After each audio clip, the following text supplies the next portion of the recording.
Hello hello ए भैया रुक जा बाजवा क्या गए मैं कहूँ तो पाजा जोगिया हो राम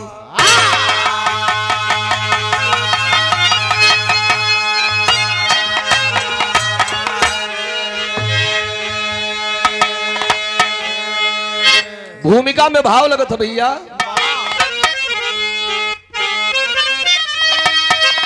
पूरे सृष्टि की देवी कहाती है नारी, अरे नारी की गरिमा को भगवान बचाते। सीता सावित्री अनसुईया थी नारी, धारण किया धर्म धर्मी कहाते। मन की शंका का कोई निवारण नहीं, मड़ी की चोरी कन्हैया जी खुद ही जताते। विश्वास में घोट जाए गला, कभी महेंद्र जी ऐसी कहानी बताते।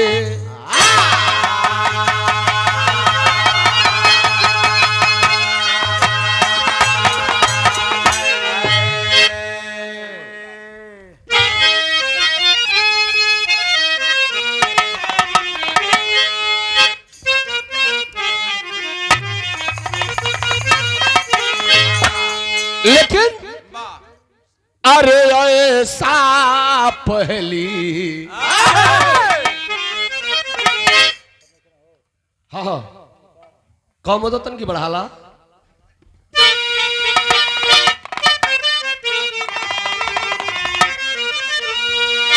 अरे ऐसा पहली बार हुआ है,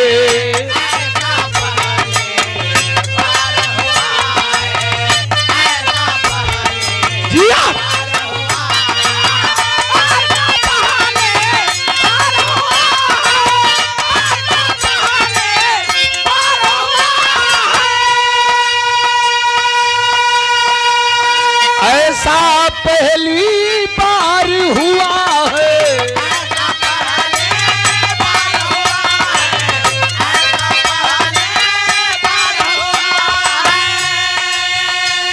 और ऐसा पहली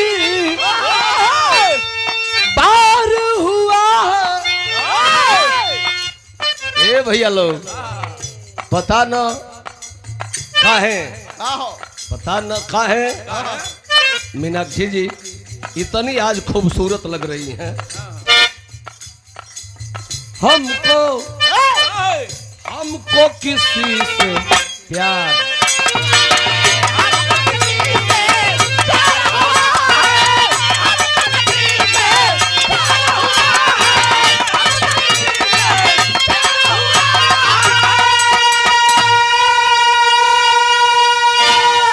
लेकिन कवि जी पूरा विरह का निचोड़ भाव में लिखल है। अरे जिसने जैसा हे भैया लोग अनिल भैया, अरे जिसने जैसा काम किया है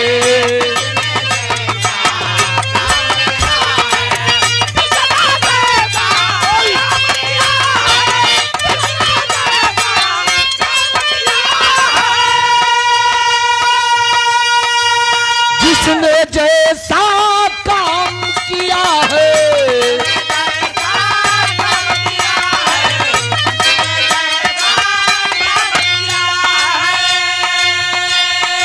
और जिसने जैसा काम किया है, ये तो है भैया लोग अनिल, उसने उसने उसने वैसा नाम किया है।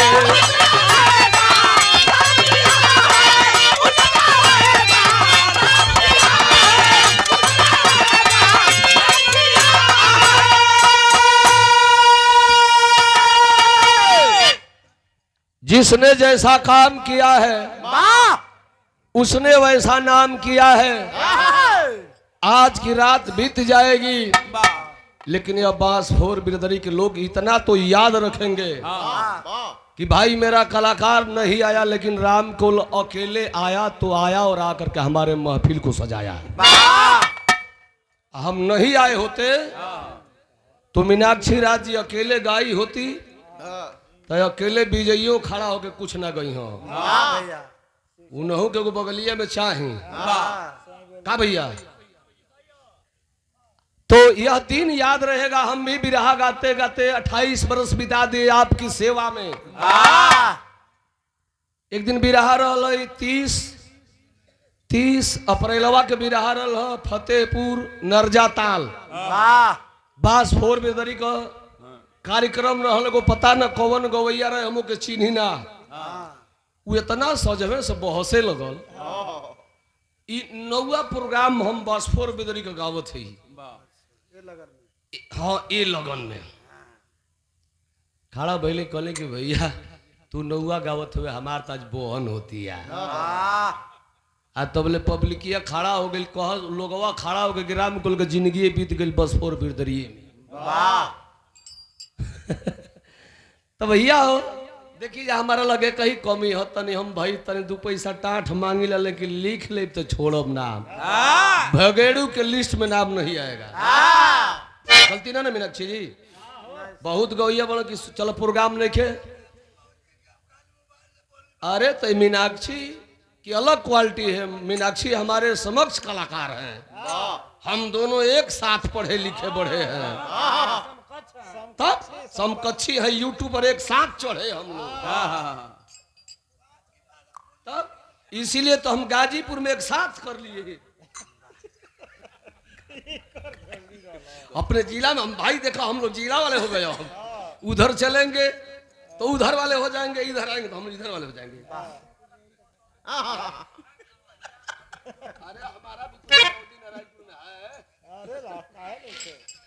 तो देखी जा इहो से हमारा बिरहा के शुरुआत हो गई। जे चाचा दादा भैया बाबू लोग बैठे जे कहानी का आनंद लेवे वाला हो कहानी का आनंद ले ले जनौकाटी में दूल्हा के भाई हो बैठे हुआ ई लोग तरज धुन वाला हुआ ते में धुन बा तोहरा खेसारी को लेकिन कहानी बा के कर नजम का लाइन हो।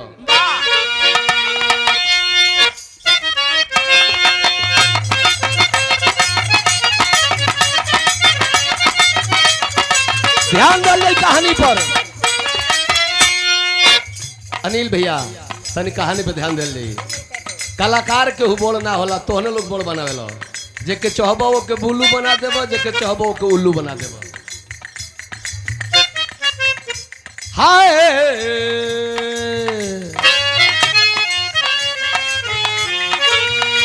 जिला गोरखपुर गांव जोगीपुर निराला है। प्रमोद सुरेंद्र पाड़े डर के तो उजाला है। ध्यान दे ले प्रमोद की शादी है हो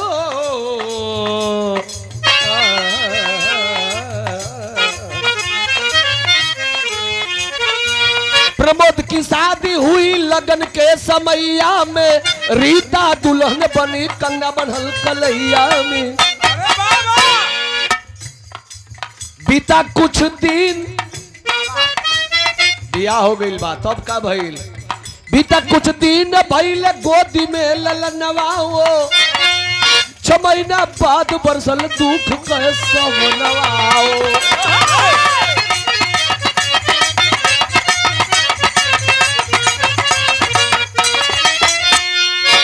बड़ी बीमार हो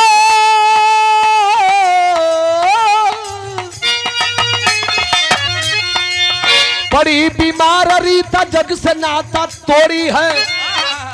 दूध मुँह बच्चे को साजन के पास छोड़ी है।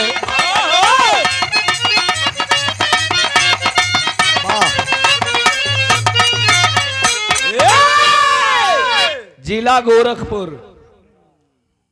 गोरखपुर के अंतर्गत जोगीपुर गांव आ जोगीपुर गांव का रहे वाला ब्राह्मण का बेटवा प्रमोद पाड़े सुरेंद्र पाड़े। बड़का भैया प्रमोद का उम्र 10 साल, सुरेंद्र छोटका भाई का उम्र 6 बरिस हो। भैया तने ध्यान दे कहानी पर। ए बबुआ कुर्सी लेके बैठ जा, पुरस्कार मत दो लोग, लेकिन बिरहा का कहानी समझ लो। ए भैया दोनों बेटा के छोड़ के माई बाबू स्वर्गलोक की ओर गई हुन। आखिरकार बाबू दोनों भाई भिक्षा मांग के अपने पेट का परवरिश करतड़न। उस पूरे जोगीपुर गांव में एक ही परिवार, ब्राह्मण परिवार। गांव के लोग कहल करे महाराज प्रमोद पाड़े 15-16 साल के हो गई, इनकर बियाह ना करावल जाई गांव में, इनका मेहरारू ना, इनकर खानदान ना चली तो हमने का काथा बाधा के कही। गांव के लोग मिल के प्रमोद पाड़े का बियाह कैल हो। प्रमोद का मेहरारू अली, उनका नाव का रहे रीता पाड़े। आ रीता पाड़े अली, धीरे धीरे 1.5 साल का समय बीतल तब भगवान पहली खुशी को का देहलो, बड़ा सुंदर लड़का, गोदी से लड़का जन्मल, जो ना बेटा का नाम दोनों प्राणी बड़ा प्यार से राजू पांडे रखलन है। राजू पांडे वो लड़का धीरे धीरे हो बाबू 6 महीना का भइल। आ तबले विधि के विधान मालिक की देन। अचानक रीता पांडे की तबीयत खराब हुई और पैसा के अभाव में प्रमोद पांडे अपने दुल्हन का उपचार न करा पाए, जिसके कारण प्रमोद की वह दुल्हन रीता इस दुनिया को छोड़कर चल बसी। 6 महीना का लड़का बा। लाख मर्द लोग भौजी हो कि हम लड़का जिया ले, लेकिन मीनाक्षी जो माई प्यार दे दी बाप कबो न दे। अनम बाप तोरे पाल पई हो। जिंदगी का सबसे बड़ा कोई गुरु है तो माई होली। आज माई छोड़ के चल गई, लड़का किहा रोवता। गांव के लोग कहल के प्रमोद बाबा काहे नहीं खो बियाह कर ले, बिना महतारी के बेटा का परवरिश ना होई, तोहरा बियाह करे के पड़ी। प्रमोद बाबा कहल के तो केहू अगुवाई कर दे। गांव के लोग अगुवाई कैलन ह। वो लड़कावा के पाले खातिर ओकर दूसर की माई घर में आ गई। आ दूसर की माई आइल तो ओकर नाव कर रहल, लेकिन खेसारी के तर्ज लग गई।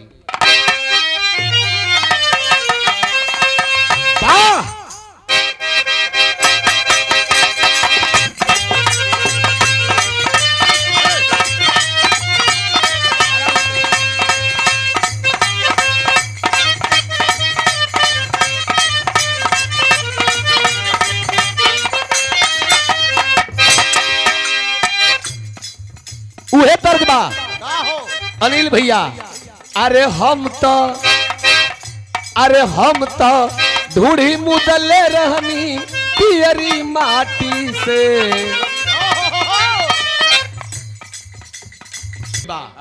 आ दूसर की मेहरारू जब घर में आई तब माहौल कैसन बनल। अरे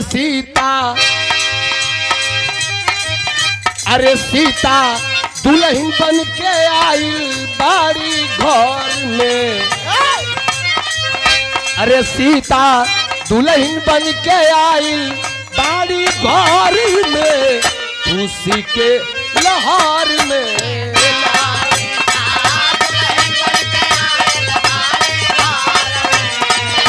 खुशी के लहर में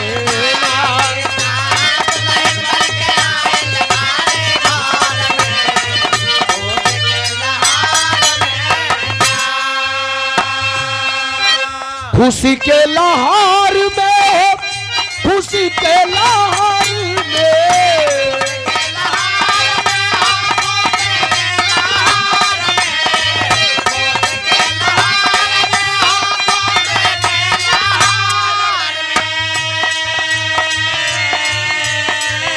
तनाउन मिठैया बाटे गौआ रे नगर में। नाउन मिठैया बाटे गौआ रे नगर में, खुशी के लहर में।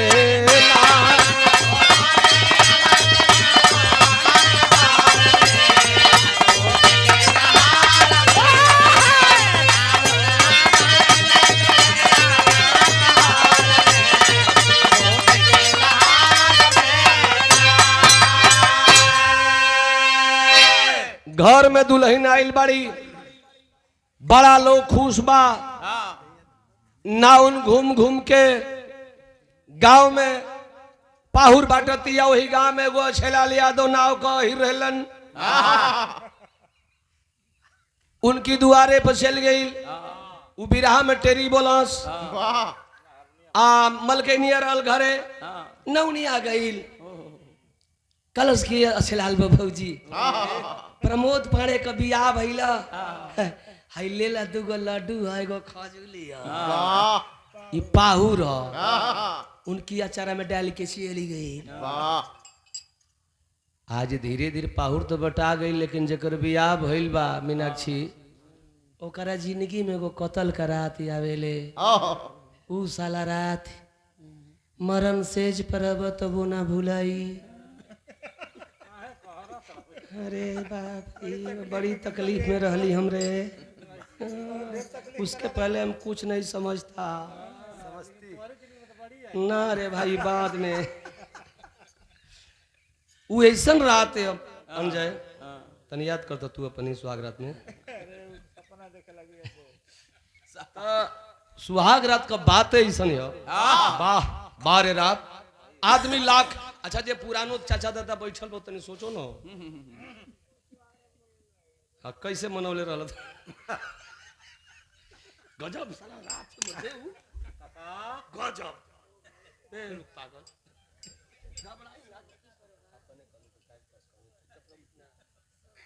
वो सब हम तब कहाँ अपना पकड़ी है, सब अकी पकड़ी है, सब हमने के दादा परबाजा सब।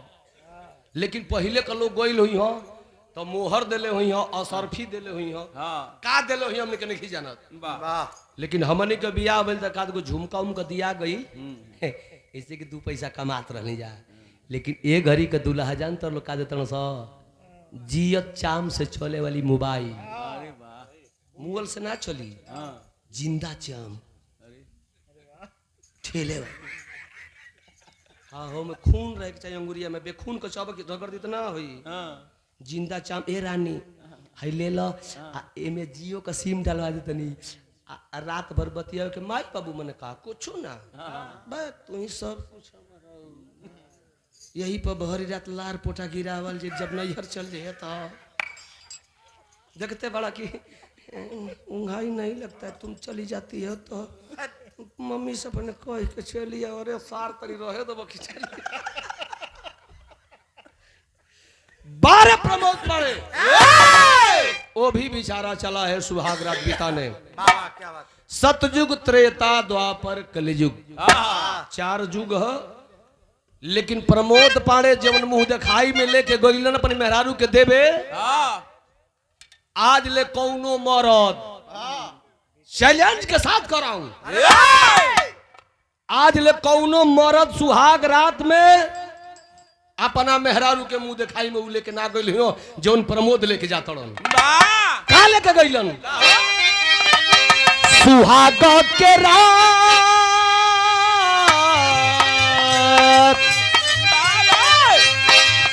सुहाग के रात लेके गोदी में ललनावा, वो तुअरा लइका के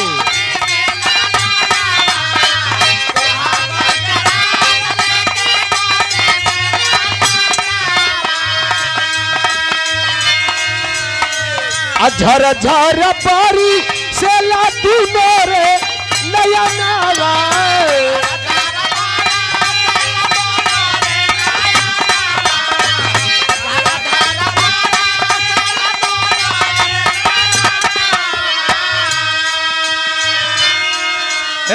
सीता तयापन अरे बेटा जनी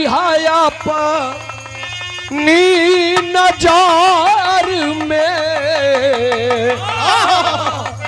यही खुशी के लहर में ना धुरानी वाले प्रमोद पाड़े लेके गईलन दुल्हन के सामने, दुल्हन के अचरा में वही रजुआ लइका के दे ताड़े कल के सीता। बड़ा सौतेली माइन के कहानी के सुनले हो खबू। कौनो सौतेली माई अपना सौतेला औलाद के बर्दाश्त ना करेले हु सीता। लेकिन तोहरा सामने ही 200 नोह जोड़ के निवेदन करो तनी कि तू एक लड़का के असमंजनी हो कि तू ही पैदा कैले हो। ई मत जनी है कि दूसरा का लड़का है, ई तू जनी है कि हम पैदा कैले हैं। तबे हमार सुहाग रात सफल होई हो सीता। मेरा रुआ कहते करी पहलवा क्या चौकावा सलला हो पति काहे के बियाह कैले ना जनल ना जनल कि सौतेली माइली आई तो लइकवा के संग का करी मौगन ये रोबो तड़ा। अब तो देखो ना गीत तो लाग नहीं गईल, ये बगले मंदिरे पर तर्ज लग गई। देखो मंदिर का पुजारी जी हमारा शंकर महाराज जी बैठल बनी। महाराज जी आपके याद हो एक दिन बिरहा के राती हम आवत रहनी आया आप बाहर झारत रहनी, हम गाड़ी यहाँ रोकली तो आप कल आप भी झुक गल के भाई के कल महाराज जी नमस्कार राम को लही प्रोग्राम में से आओ थे जाए आप पहचानो तो कब हो सके तो महाराज जी भोरे उठ के तो अभी भोलेनाथ वाली एगो धुन लागत है कैसे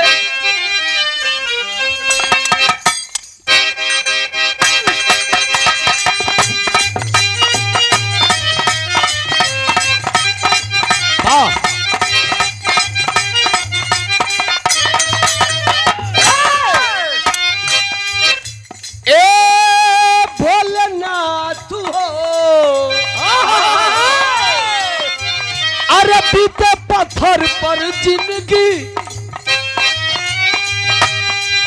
पार्वती मैया भगवान शिव से कहताड़ी ए बलमुआ हो ए राजा जी हो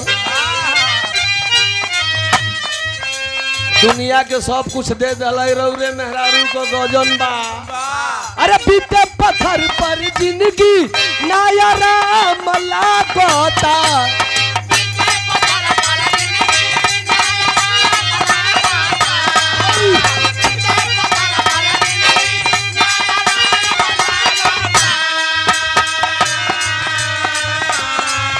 अरे बीते पत्थर पर जिंदगी नाया राम लागता कहिया ले घर बनवई बलम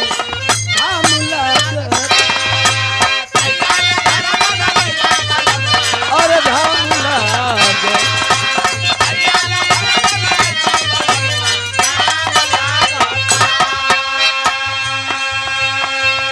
सुहाग रात में उसीता दुल्हन अपने पति प्रमोद पांडे से कहती है राजा अरे सुना ये राजा जी सुना अरे सुना ये राजा जी सुना आललनवा हमारो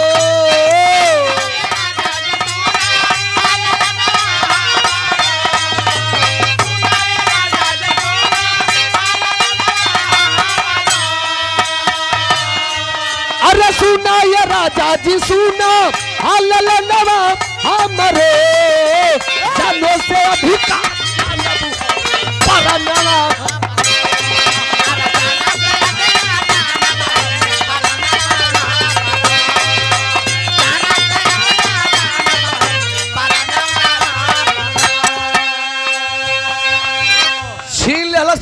के आ छीन के कहतिया चनवा सूरज भाले बदली जहानवा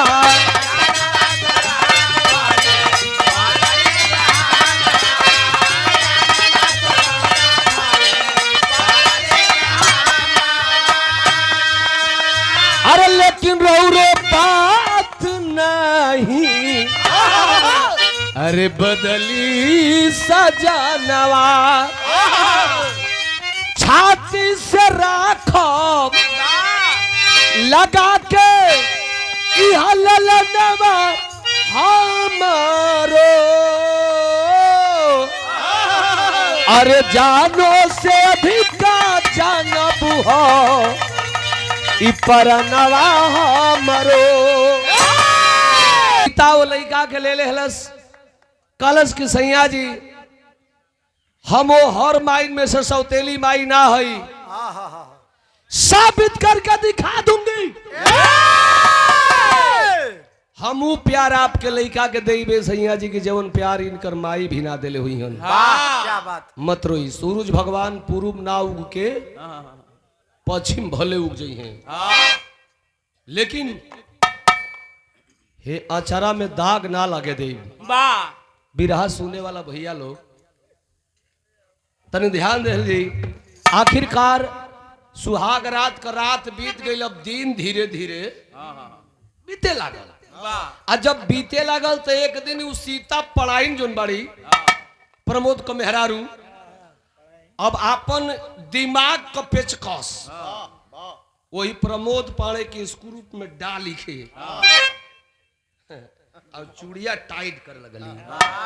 कली के पाड़े बाबा हाय हाय हाय ए पाड़े बाबा वो तरह ना चलिए अब हे तरह चली। खाली काथा काला से घंटी हिलाला से ना होई। गांव में घूम घूम के भीख मांगत तड़ा। अरे तुम्हारा गोतारी लाजो तो हरा कहा बुझाई, हमारा ना बुझाता, हमारा बुझाता नहीं हर जाइला ओ मैं बड़ी का मरद का नाम हो रुधावा, वो हारमोनिया बड़ी नीमन बजावेला, वो हमारे खास शौकी है। कौन त्योहार में इकट्ठा हो लिया तो वो छरिया के आई पूछे से ए सकी तोहार जना का करेला, तब वो अनुरुद्ध का मेहरारू हमर सखी है न कहले कि हमार राजा जी रात भर डिंग डिंग डिंग करेला, खूब डिंग डिंग करेला बजावेला हारमोनिया। आ तबले ऊ हटी तबले गौन जे हूँ उनका मेहरारू 6 फुटी है, गजब गजब है। उनकर मेहरारू छरिया के आई कही के सखी तो हमरो राजा जी रात भर मुअल चाम खूब पीटल। हाँ वही में एगो और एक जना हुआ प्रमोद ना हो, उनकर मर्द खूब झाल हिला हिला के डिंग डिंग डिंग कर मने सब कर बड़ाई अच्छे लाल हुआ। हाँ तो कबो कबो हे लेडीज में कबो हो लेडीज में कबो हे जेंट्स में जाके डिंग डिंग डिंग डिंग वो करे ना। आ वही में एगो मौसा हुआ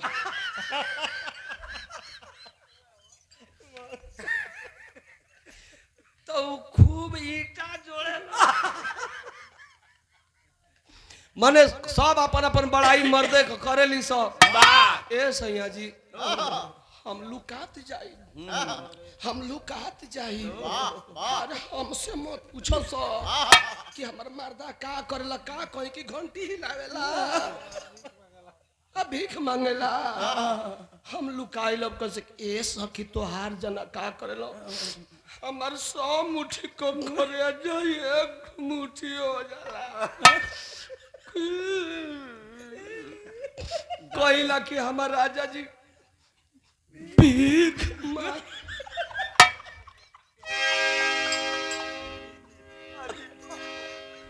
बताओ कितना शर्म का बात बा।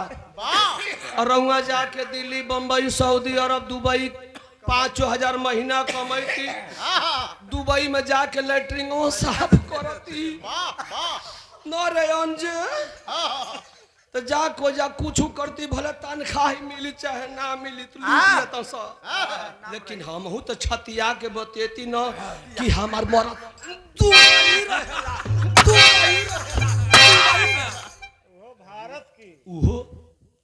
भारत का भारत को लोग प्रमोद पाड़े के बतिया नीक लागल। कहला कि जाए दे दुबई तो ना जाई लेकिन भारत की राजधानी जाऊंगा। गांव के जना दिल्ली रहत न जाके दिल्ली कमात रहलन। आज उ प्रमोद पाड़े मेहरारू का ताना लग गई। देखो मुसरी का काटल मेहरारू को काटल, लोग रुका ना भाग जालो।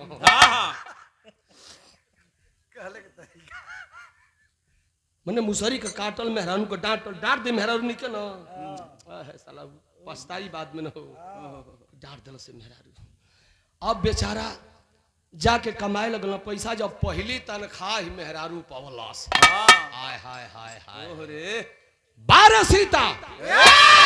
जब मर्द का पहली तनख्वाह आई हो, बिरहा सुने वाला भैया लोग, बिया तो कलजुगिए मेहरारू, वहू में सौतेली माई बिया, लेकिन पहली तनख्वाह पवलस। न झुमका किनलस, न मनटीका किनलस, न लाकिट लिहलस, न मोबाइल है। तो औलाद है, औलाद के पढ़ाओ। सरकार किसी की भी होगी, अगर पढ़ाई बच्चे की अच्छी है तो कोई रोक नहीं सकता है उसको नौकरी पाने से। बिरहा गाता हूँ हम भी, आप लोगों से 10-10 रुपया लेता हूँ, और मेरा बेटा डॉक्टरी पढ़ता है। भैया कमाइल बड़ चीज नहीं खे, इ नहीं कमा लेला चट्टी पे जाके मार लेला तुमसे मिलने।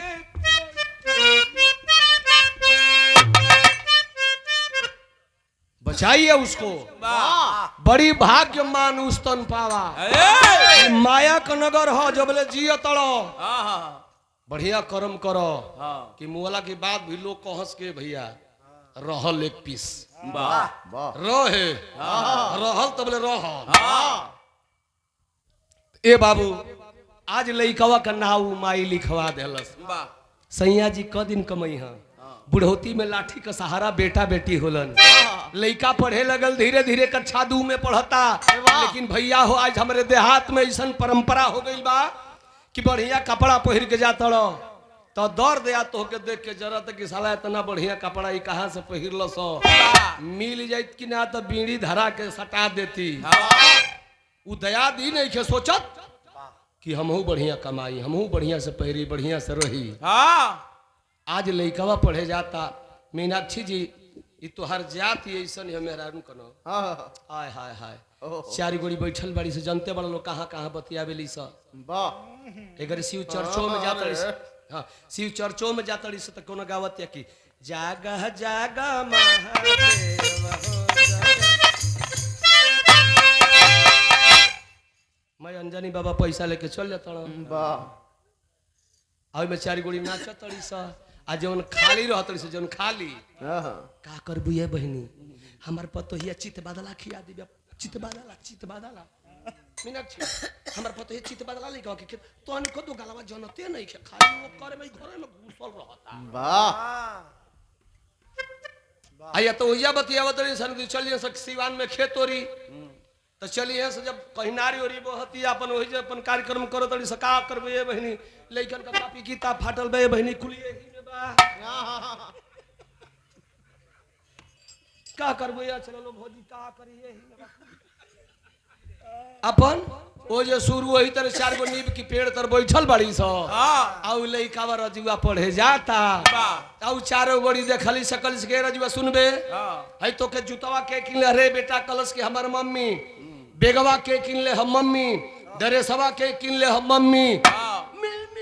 मम्मी कौन मम्मी रे? हौ घरवा में जोन है तोर माई हो।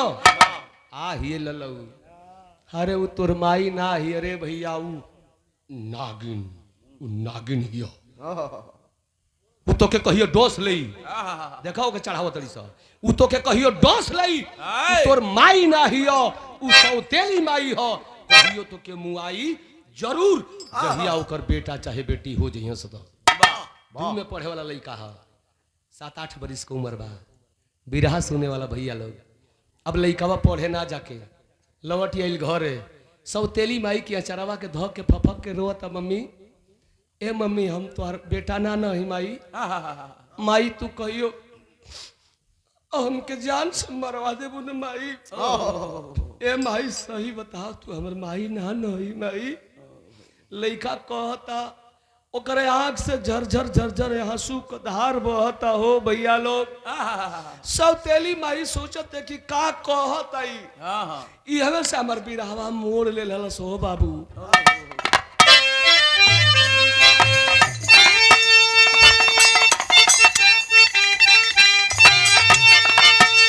अरे तमाई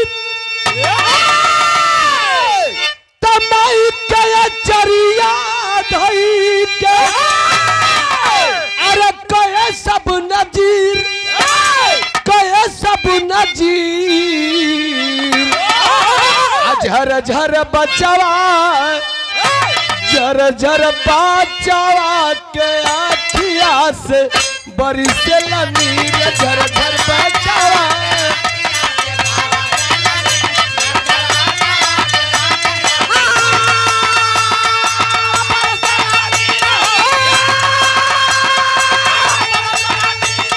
अरे बरिसे नीर झर झर बचवा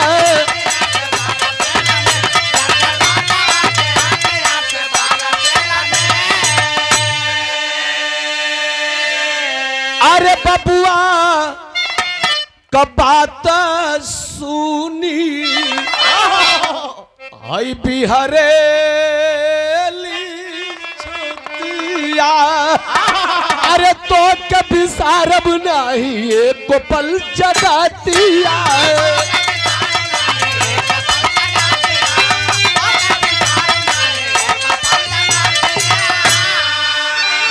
अरे दोस्त तना बस वाली छतिया छीर झर झर बचवा के आखिया से बरसला नीर जैसे लइकवा कहलस कि तू हमार माई ना हो समझ गई सौतेली माँ कि कोनो हमारा बेटा के बता दहली स कोनो बता दहलन स कि तोर सौतेली माई हो आखिर हम का करी लइकवा के कैसे समझाई सुहाग रात में सैया के सामने कसम कैली कि तोरे बेटा की जिंदगी में कब दुख ना दे का करी है प्रभु कैसे मनाई कैसे के समझाई घरवा में दौड़ल गईली है 10 रुपया का नोट लेके अली है ओकरे बगली में डलली है ओकरे मुंह के धोली है राजू की कहली कि बेटा राजू तू पढ़े जा दुनिया के कहे दे रे भैया हम तोर माई है तू हमार बेटा हुआ रो के हमके मत रुआव रे लाल मत रुआव 10 रुपया पहुलस छोट लइका वही 10 का नोटिया निकाल के हो भैया गुड़ा भाग करत 2 रुपया का चॉकलेट किनब 2 रुपया का पेंसिल किनब एगो 5 रुपया का कॉपी किनब गुड़ा भाग करत लइकवा तब पढ़े चल गई हो भैया जब लइकवा घरे से पढ़े चल गई आंगना में सीता अकेले बैठल रोत या झरझर झरझर पति परदेश में बड़ा प्रमोद पाड़े सुरेंद्र देवर भीख मांगे गई बड़न भगवान से उलाहना देती या सीता रो रो के कहते कि हे भगवान हम कौना व्यवहार से रही कि हमारा चरवा दागदार ना हो के हो प्रभु रोवतिया भगवान से कहतिया का कहते मास्टर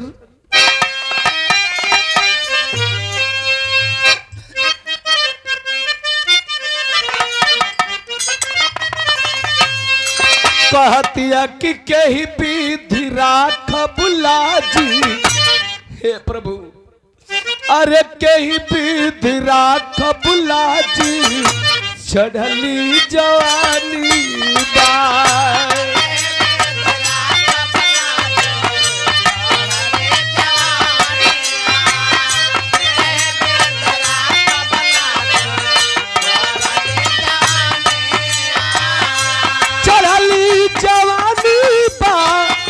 राजू जिंदगानी बा राजू जिंदगानी बा कहीं विधि राख बुला जी चढ़ली जवानी बा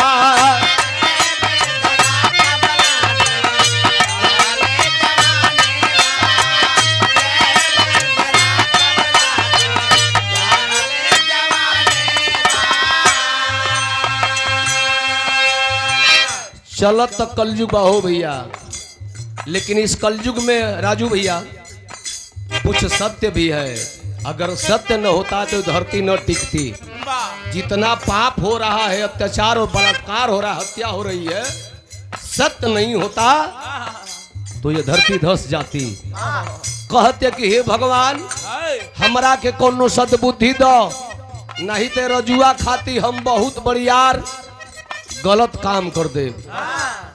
यह सोचत घरवा से बाहरा निकल गई। का सोचत निकलल? राजू बेटा में हमरो, अरे राजू बेटा में हमरो बसला पर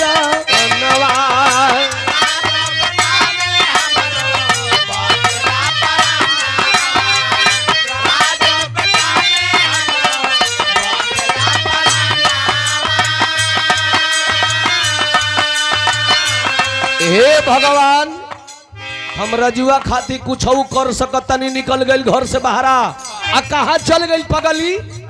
गोरखपुर के गो प्राइवेट हॉस्पिटल में चल गई। आ टूअर बेटा खाती और रजुआ लड़का खाती ई पगली सौतेली माई का कदहलस हो भैया। यह ध्यान में रखिया लोग। अरे जाके न सबंदी, अरे जाके न सबंदी करवली मयाना।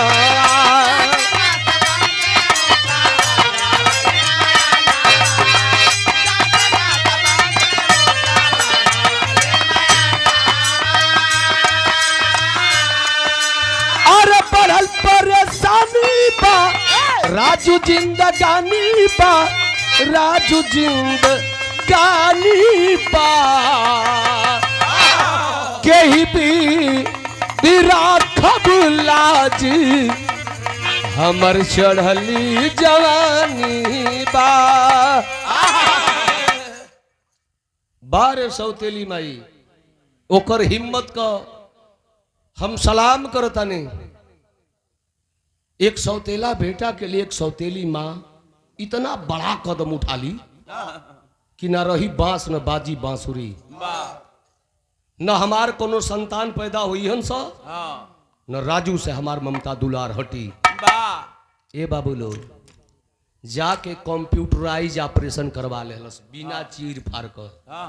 इतना कंप्यूटर की व्यवस्था चल गई कि कंप्यूटराइज हाँ दूरबीन के द्वारा ऑपरेशन करवा लेती है। अच्छा बीच में छुट्टी मिलल प्रमोद पाड़े के अल एहर से ओहर कतरिया के बन दिन बिता लेहलस। 10-15 दिन के छुट्टी रहल फिर बेचारू चल गईलन। गईला के बाद यह नवंबर दिसंबर का महीना जाड़ा का महीना आ गई बा।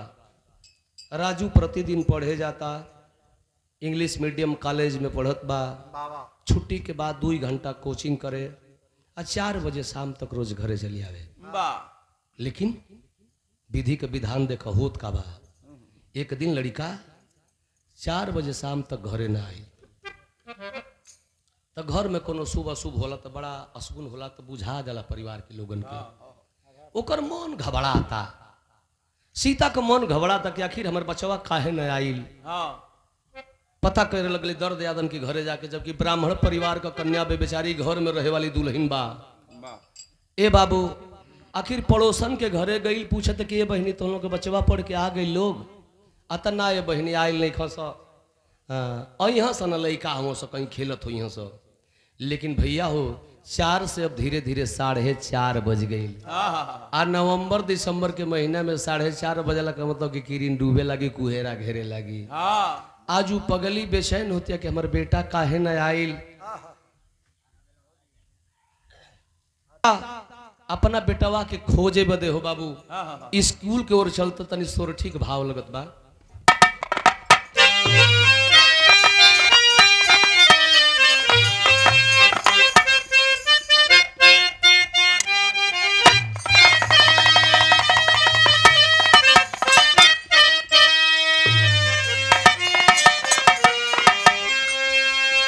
माई आंख में आंसू लेके और रोवत हो भैया। लोग कहला कि एगो आंख के आंख ही ना जानल जाला।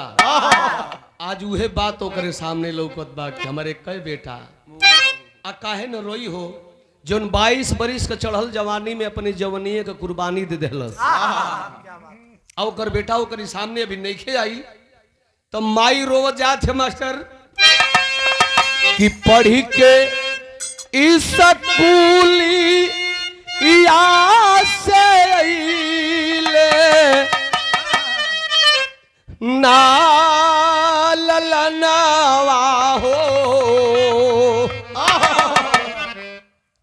पगली ताके बेटावा के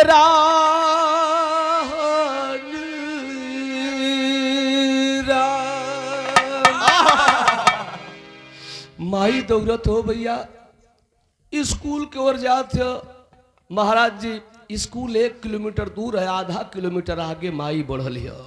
आ तबले देखलस का कि पढ़ी के स्कूलवा से आवे सब लाला नवा रे आवे सब लाला नवा हो कहा बड़न बचावा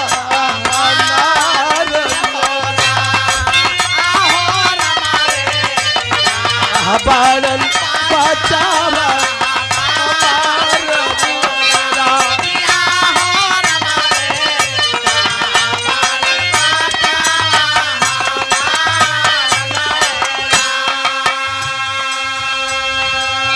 छुट्टी भइल बा कुल लइका पढ़ के आवत हो भी रहा सुने वाला हमार भैया बाबू लोग।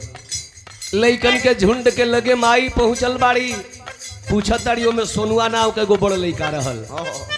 सोनुआ से पूछलिए कि बाबू हमार राजू कहाँ बारे भैया, हमार राजू कहाँ हरे बाबू। रजुआ कलश के चाची है सड़किया देखत हूँ ना, औ सड़किया देखत हूँ ना चाची, हमनी का सड़किया पार कर दिल हो चाची। तो राजू भाई सड़क से वही पार रहल हो चाची। ओके मना कहनी हो कि राजू रुक जाओ, राजू रुक जाओ, लेकिन काल न हो चाची। तो राजू मानल ना हो चाची, तो राजू दौड़ के सड़किया पर आ गई हो चाची। आ सड़किया पर जब आइल तो जाना तड़ू का भइल चाची, राजू के शरीरिया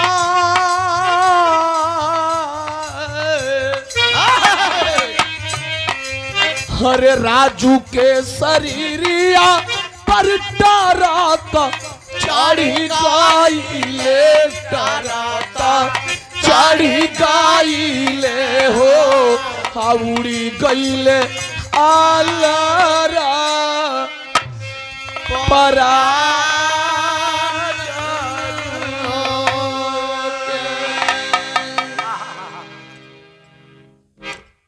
बड़ी तेजी में हो चाची, एगो ट्रक आओ तलिए हो चाची, जो ना ट्रक के देख ना पौले से राजू चल सकी भाग के निकल जाई, लेकिन आगे पीछे ओकरा करे में वो ट्रक का ड्राइवर संभाल ना पौले से राजू के शरीरिया पर चढ़ा के हो चाची ट्रकवा लेके भाग गई। तोरा राजू का शरीरिया हो चाची वही सड़किया पर चीथड़ा चीथड़ा छितरा गिल हो चाची। चिन्हात नहीं खे हो चाची कि तो राजू हो कबर नहीं सनमाई हुई हो भैया कि वो सदमा के बर्दाश्त करी। यहाँ कवि जी के टेरी में लिखे के पड़ल भैया,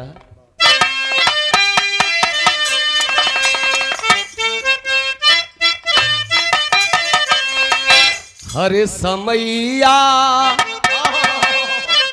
ए पंचो समैया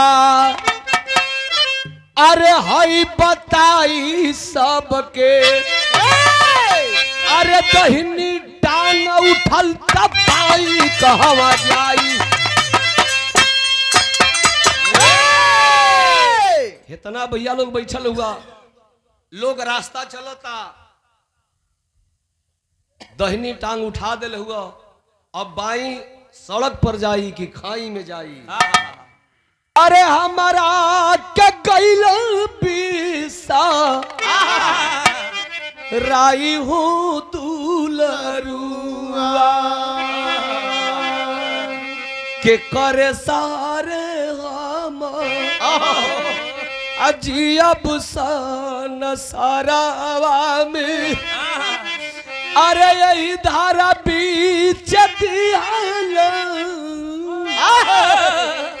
डुबाई मोर दूलरुआ।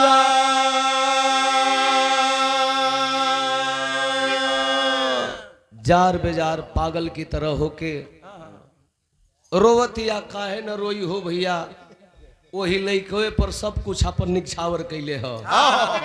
गांव का पुरान चाचा दादा लोग इकट्ठा भइलन, कहलन की बेटी सीता मत रोवा, ई माया का नगर हो, जे जियत उ अपन बाजे मर गेलू पराया हो गई, केतनो रोइबू रो के मर जेबू, रजुआ वापस ना आई। ओकरिया चारवा पकड़ लसिया के लोग अपना लुंगी गमछा पर गिरा के हो भैया, लौरी में टांग के खून का धार हर हर हर बहता, लोग उठा के ले न घरे, लसिया रखहू जोग ना रहल, लोग दाह संस्कार कर देलन। दिल्ली खबर गई प्रमोद पाड़े घरे अलन तो देखल जाओ मर्द का करेजा मर्दे का होला। प्रमोद पाड़े अपना मेहरारू के समझावत न कि सीता मत रोवा, रोवले से रजुआ जिंदा ना हुई रे पगली। अरे पगली तू भी जवान है और हम भी जवान है, तनी हम तोहरा पर ध्यान ना देते रही कि चलो एगो लइका बा। अरे पगली मत रो, समझौले हुन लेकिन समझावस के तनो हो भैया। धीरे धीरे धीरे धीरे 15 दिन के समय बीतल, अब 15वां दिने दोनों प्राणी कहीं सेज पर सुतल हुअन। ठीक 12 बजे रात में सीता सपना में उहे देखतिया एक्सीडेंटल वाली व्यवस्था के, जहाँ लड़का मरल हल, सपना में देखतिया कि हम अपनी बेटा की लाश के अपना अचरा में लेतनी। चिहूक के उठल, प्रमोद पाड़े पूछलन का भइल, कहलस कि सैया बहुत बुरा सपना देखनी हो। कहल कि का देखलू हो, तो रो रो के बतावती हमारा बिरहा का आखिरी तरज बा।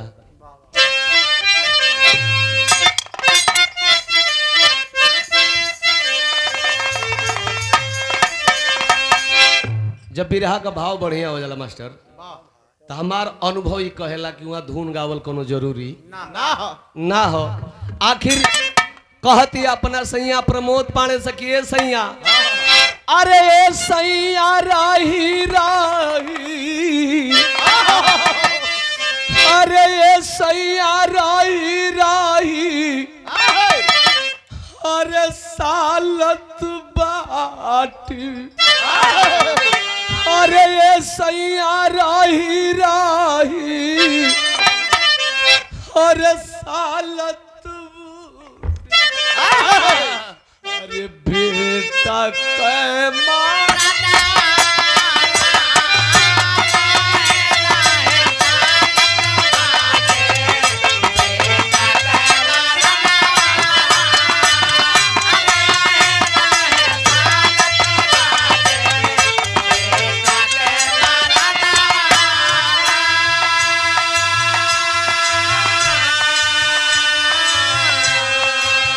अरे रही रही सालत बाट,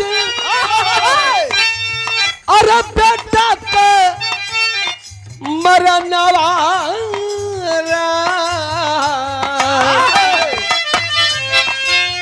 प्रमोद कल अरे तू अपनो रोईबी हमरो के रोईबी ना, अरे तू तो ऐसे रोवा तारी, ऐसा गिरा तारी कि जैसे बुझा तक कि तू ही के 9 महीना गर्भ में ढोले रही रे।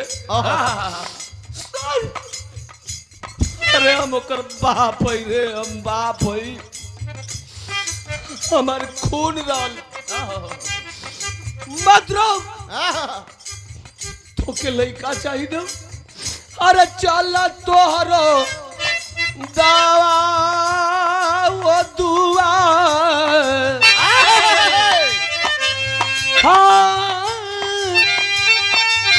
अरे चल तोहके दावा दुआ कराई हमारा नियारा।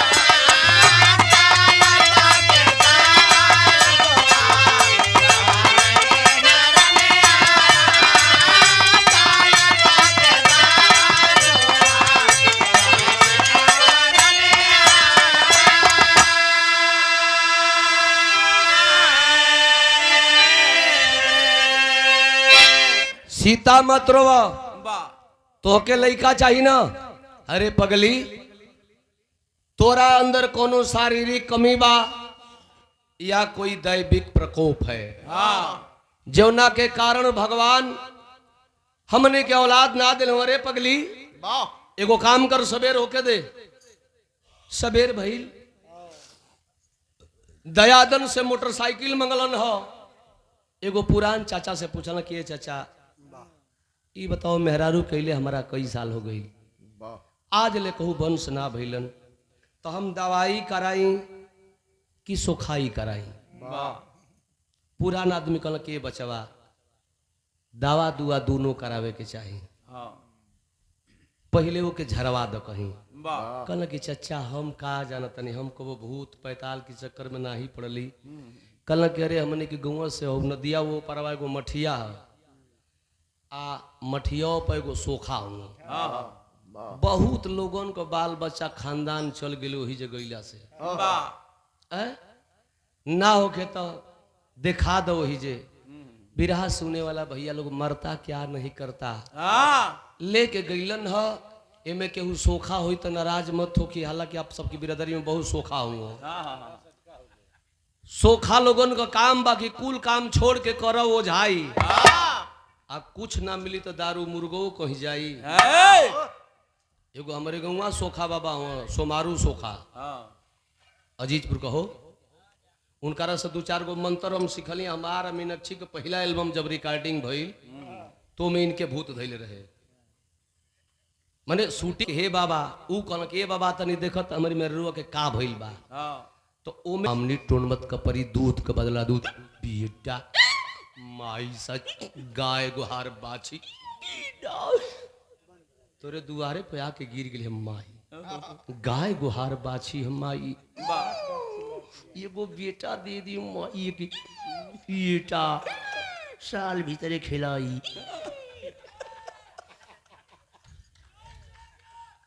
ई सोमारू सोखा कह बा। ओकरे बाद ही गौले रलियो में कि नैहरे में धैलस ए बाबा बहुते खेला कैलस, नसे नसे तुरलस बाबा हो हमरो शरीरिया। उमे हमार लाइन रहे कि मन के मनाव ए बाछी दारू मुर्गा मंगाव। आ करब ओझाई तोर गोरी रतिया नहरिया से कुछ रहे। बड़ी पुरान गीत हो गई 15-16 साल हो गई। पहले यूट्यूब पर चढ़ल हमनी के गीतू है। दोनों जना के जिंदगी के पहला एल्बम रहे। ए बाबू आखिर लेके गईलन ह ओजा सोखा बाबा के। सोखा बाबा कास कारा ही बनल ह। अब बान के कहल कि प्रमोद पांडे तोहरी मेहरारू के नोट बताओ तरो वही में हकड़ दो बाबू भावकाल बढ़िया से तबे ना पैसा मिली। बेटा बेटा बेटा सा बेटा धरिए धरिए रे नींबू काट जफरिया काट जफरिया काट। अपन भौकाल बनले हुआ बाबा भौकाल बनल कहल कि भैया नैहरे के नट नटिन धैले बा बड़ी कंकार ध के नसियत ऐठ पैठ देले बा। तनी खर्चा तो टाइट लगी ई कह कि आ गइल ह चिंता मत करी ह। बड़ी लोग बड़ी जानी खेलौली हमारी दरबार से यही नदी के तीरे बड़ी जानी खेलौली। बेटा चिंता मत करिए ये लगी एगो आर्मी का बोतल लगी एगो अड़ुआरा मुर्गा लगी। हाँ अड़ुआरा हो बिना आड़ी का बिया कैसे बनी अंदर होता है यार का हंसते हो। देखाए बकुला का मुर्गा के लौकेला ना बाकी चीर बना तो कब कि यही के खा ले अंदर होता है अंदर। 11,000 रुपया 11,000 रुपया और वारा मुर्गा का मतलब कि उनके बिकसिया ना मुर्गा चाहिए ललरिया वाला जो तनियो तनी बोलत हो बोले वाला चाहिए। आखिर मरता क्या नहीं करता बेचारा देसीला मुर्गा 2,000 का किनलस। एगो आर्मी वाला से जाके बोतल दिहलस 11,000 रुपया जब दलस जब ले हल हो। सोखा बाबा तो कहला कि प्रमोद पांडे आप घबराइए मत किसी हॉस्पिटल में ले जाकर के थोड़ा उपचार करवा दीजिए। साल भीतरे तोहरे मेहरारू के बेटी ना हुई बेटा बेटा ना हो जी तो चौर खोन के फेंक दे। देखा ये सोखा का ऑपरेशनली मेहरारू का लड़का करवाता है। आखिर वजह तो काम धाम हो गई। अब मेहरारू के लेके देखा कोई काल्पनिक कहानी नहीं है, मेहरुआ के लेके कौना हॉस्पिटल में गई, बड़ा अंतरा।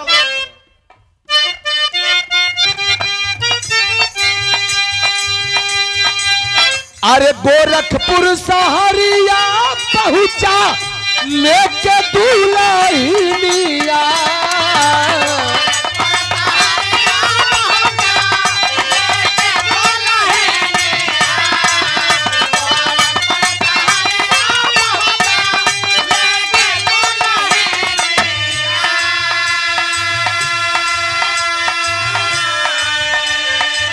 अरे डॉक्टर कुसुमालता बताई सब कहानियां।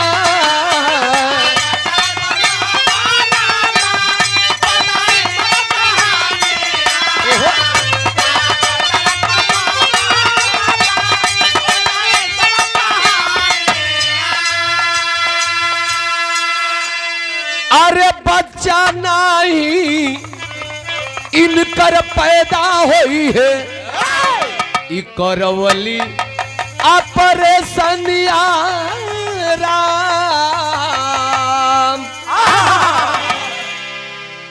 चेक भइल हेतना जना बैठल हो लोग, ऐसा कोनो परिवार ना होई कि आज के समय में ओकरी घर में 2-4 गो मरीज ना हो। कुछ ना रोग हो तो सबसे बढ़िया रोग का होई? गैस। पोई पोई आज एक गैस हो गई, ओकर मय रोग हो गई। आ लेके हॉस्पिटल में जइब, आ रिपोर्ट जब निकली तो वो डॉक्टर मरीज के सामने ना बतावेला, कह के थोड़ा मरीज के हटाओ।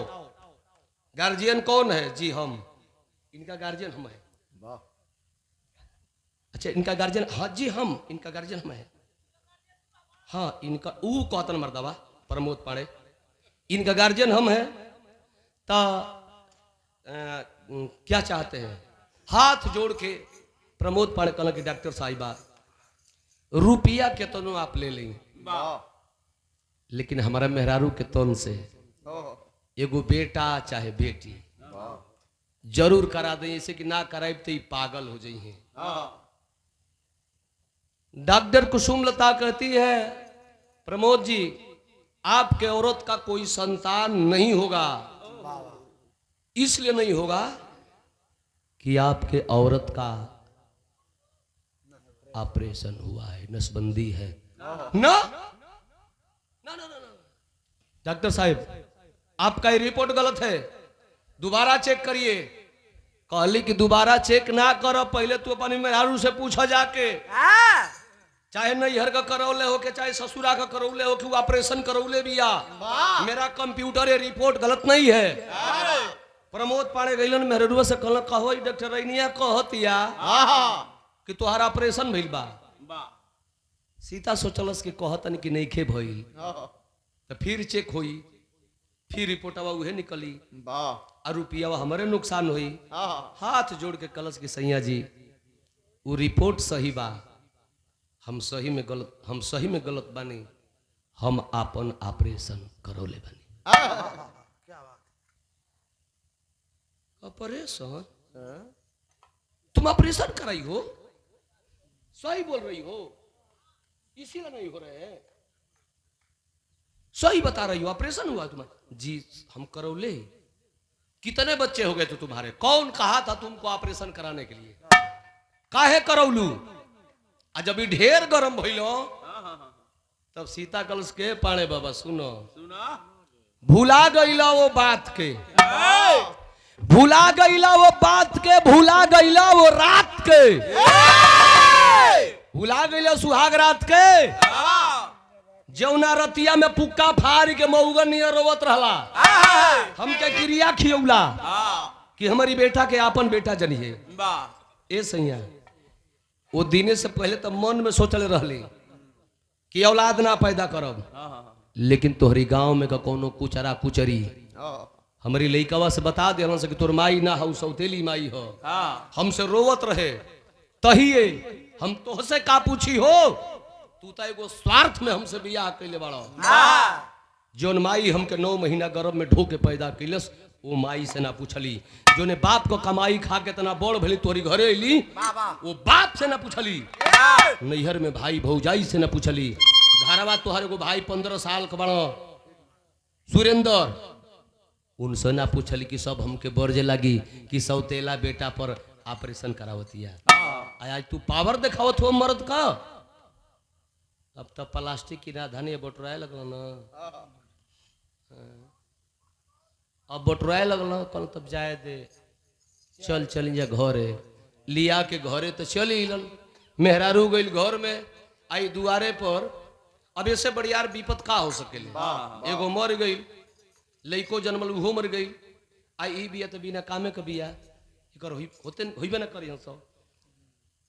अब बाबा उपाणे बाबा कपार हाथ धो के बैठल बाड़े। अब का करिए तबले कड़ेरे एगो पिय कर भाठा पर से झरिया मारी के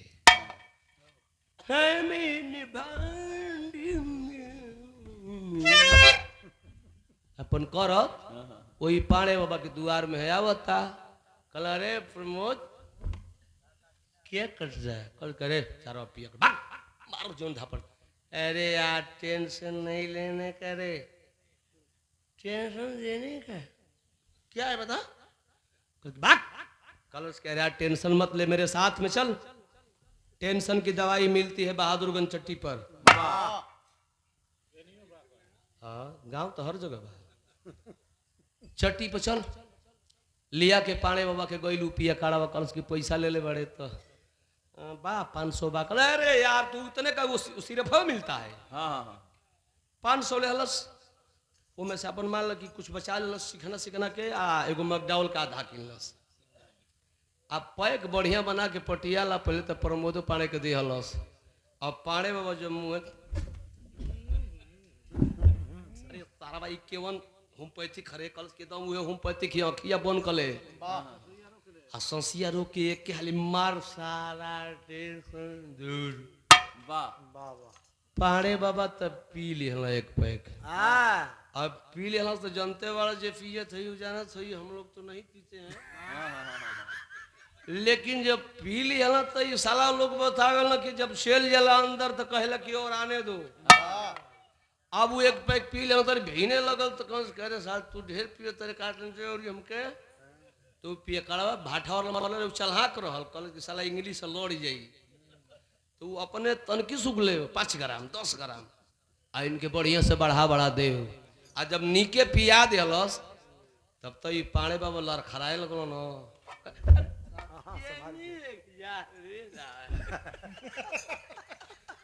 दोनों अपनावत हुआ जब ये जान गई पिए कड़वा कि अब तो पाणे नाशा में हो गई बड़ो विराज सुने वाला भैया लोग तो कलश के पाणे बाबा कैसन टेंशन कहता दूर भइल कि ना भइल।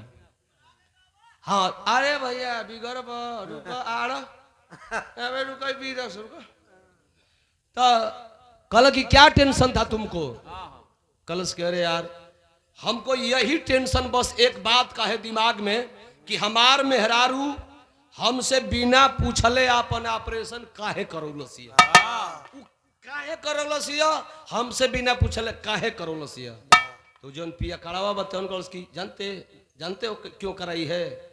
तुम्हारी औरत तुमसे बगैर पूछे इसलिए ऑपरेशन करवा ली है कि तुम्हारी औरत तुम्हारे भाई से फंस गई है। तुम्हारे भाई से फंस गई है इसलिए कि तुम कमा कर पैसा भेजोगे तुम्हारा भाई मजा लेगा कोई डर नहीं कोई रिक्स नहीं। कलश की साला तो यही बात है। और पिया कड़वा हाथ छोड़ो लॉस आ ई चलना हेनी तो पिया कड़वा गई हो निकलस की जा सार बता दिली। आयो ये शंका का बीमारी है खोपड़ी में वो डाल दिलस। लोग कहला कि दारू पियला से टेंशन दूर होला।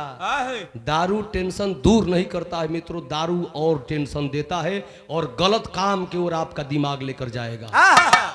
अभी दारू जब पी लेहलन तनिकरा दिलो दिमाग में शंका के बीमारी महाराजी धोले हल कि हमार मेहरारू भाई से फंस गई हमार मेहरारू भाई से फंस गई। अब देखा एक शंका में कैलस का आला लग गई।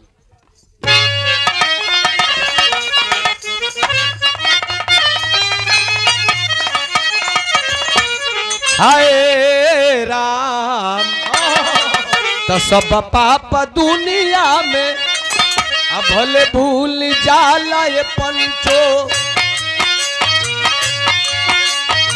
अरे मन सा पाप कब नहीं भूल रे भूला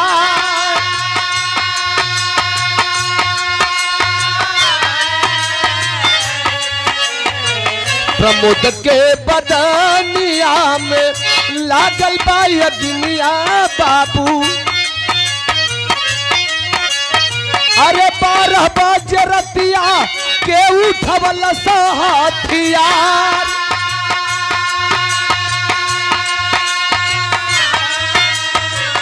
सुरेंद्र के कोठारिया में पहुंचल रदैया बाबू अरे पेटवा में खिंच के पापी मारेला कटा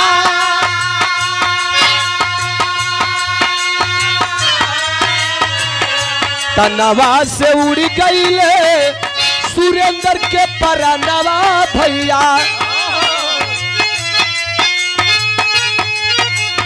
हाँ अरे पहुंचल बहु हवा जावा सूतल बाड़ी नारी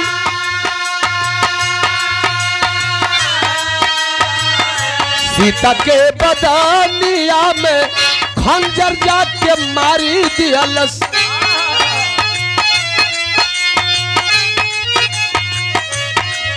हाँ मारी के पापी भाग आई खानवा रे मझार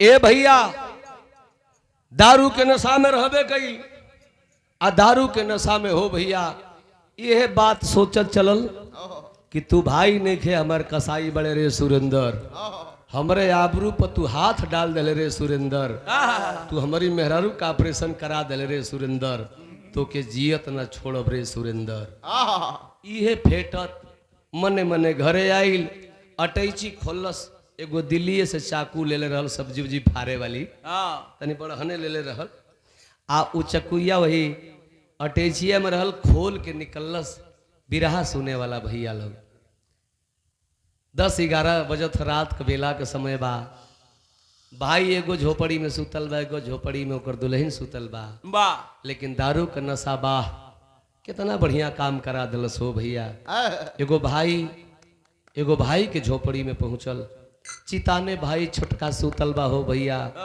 उ चाकू कई बार प्रहार कैलस ओकरे सीना से नीचे पेट पर ध के खींच देहलस भाई छटपटा के उठ के भागल चाहत लेकिन पटक के छाती पर बैठ के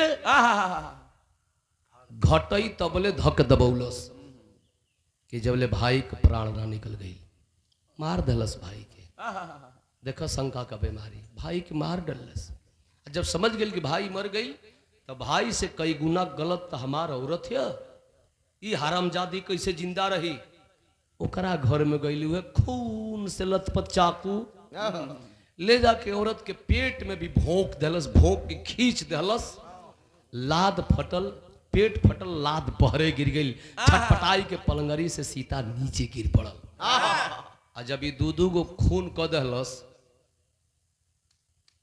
तो दारू का नशा तो यहाँ छटकल न कहलस कि भागत ना है तो ये गौए वाला मार के मुँह आदि हंसो भागल प्रमोद पाड़े सदर कोतवाली गोरखपुर पहुंचल अपने आप के सफाई देवे कि हमार मेहरारू भाई गलत रहा हम मार देहनी एसो साहब बैठल हुवन गस्ती से घूम के आके मोबाइल पर यूट्यूब पर कुछ गाना वाना देखत रहलन आई के प्रणाम के लस्कलस के साहब मैं 2 लोगों का हत्या कर दिया हूं एसो साहब कभी टंगरिया हिल गई साला ही कितना बढ़िया आतंकवादी बा कि मरलो सपने कोतवालियों में आ गई कहाँ के रहने वाले हो साहब जोगीपुर को किसको मारे हो सर अपने भाई को अपने औरत को क्यों दोनों के बीच में गलत संबंध था गाड़ी में बैठाई के लेके इलन हो जोगीपुर गांव में तो भाई तो मर चुका था लेकिन सीता की सांस से चल रही है, लाद बहरे निकलल बा। लाद को अंदर ठेलवा करके सो साहब पति सही सही बताना तुझे कौन चाकू मारा। कलश की साहेब हम नहीं खी जाना, हो सकता है जानकर बहाना करती होगी या गहरी नींद में सुतल मुँह लेख और वो झटके में मार के भाग गई, तो हो सके ना देख ले ओखे। ए भैया कलश की साहब हम नहीं खी जाना। कल की बेटी तुम नहीं देख पाई हो, लेकिन ये खाकी वर्दी है, ये देख चुकी है, बुलाऊं उसको। कलश की साहेब बुलाई। कोतवाली फोन के लिए दूगो सिपाही मोटरसाइकिल पर बैठाई के अल्ले के पहुंचलन हो प्रमोद पाड़े के। जब प्रमोद पाड़े के अपना पति के सीता देखलस, कलश की सैया का रउआ हमके चाकू मरले हैं? अतः हाँ, काहे मरली? ऐसे मरली कि तू हमसे बिना पूछले अपन ऑपरेशन करौली। तू एक हाथी करौली कि तोर नाजायज संबंध हमारी भाई से रहल। हाथ जुड़ के सीता रोवती सैया, हम दूसरा के घर को बहन बेटी आइल बनी, अकलंकनी कुलक्षणी कुलबोरनी कह सकीला, लेकिन सुरेंद्र तो आपके एक लाद को भाई रहल ना। लोग कहेला कि भाई जैसन हित में भाई जैसन दुश्मन। जाई जाई अपने भाई से पूछ लें का हमारा उनका बीच में कबो गलत संबंध रहल। बेचारू हमके सीता मैया जैसन मारत रहलन, कब्बो उल्टा शब्द एको ना बोले रहलन। ए साहब कब्बो ना बोले रहलन। ऐसो साहब कहने करे पगली तू अभागन है कि जीवित है? तेरा सुरेंद्र देवर ऐन मौके पर ही उसकी मौत हो गई। सीता समझ गई कि जो भाई अपने भाई का नहीं हुआ वो पति अपने दुल्हन का क्या हो सकता है। उठ के बैठ गई, जबकि पेट में टाका लगल हो, खून का धार बहे लगल। हाथ जोड़ के ऐसो साहब के सामने अपना पति से गो बात कहलस कि यहाँ खड़ी के भाव बा।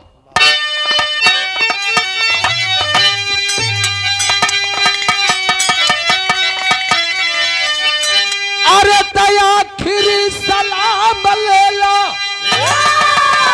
सैया टूट ससिया, तो सैया से बैला मुदैया हो जीवन के सखिया।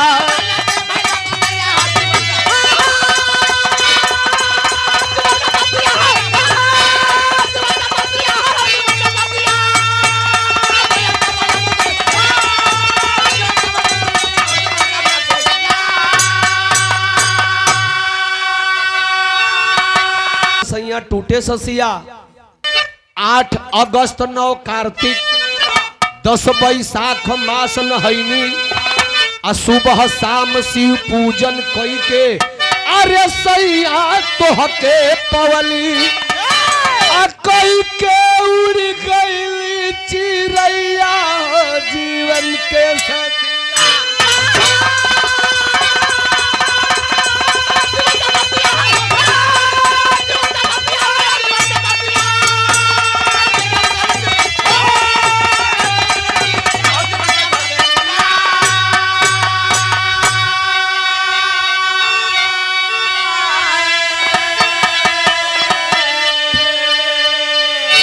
इतना ही कह करके वो लड़की वो सीता बेड पर गिरी और सोई की सोई रह गई। अब बिरहा सुने वाला भैया लोग, आप लोग मिलाइब जा कि प्रमोद पाड़े के संगे पुलिस का लोग कितना बढ़िया व्यवहार कैले हुई हो। बिरहा हमार समाप्त हो गई। ये बिरहा का शीर्षक बा गोरखपुर कांड, सौतेली माई के प्यार। आवा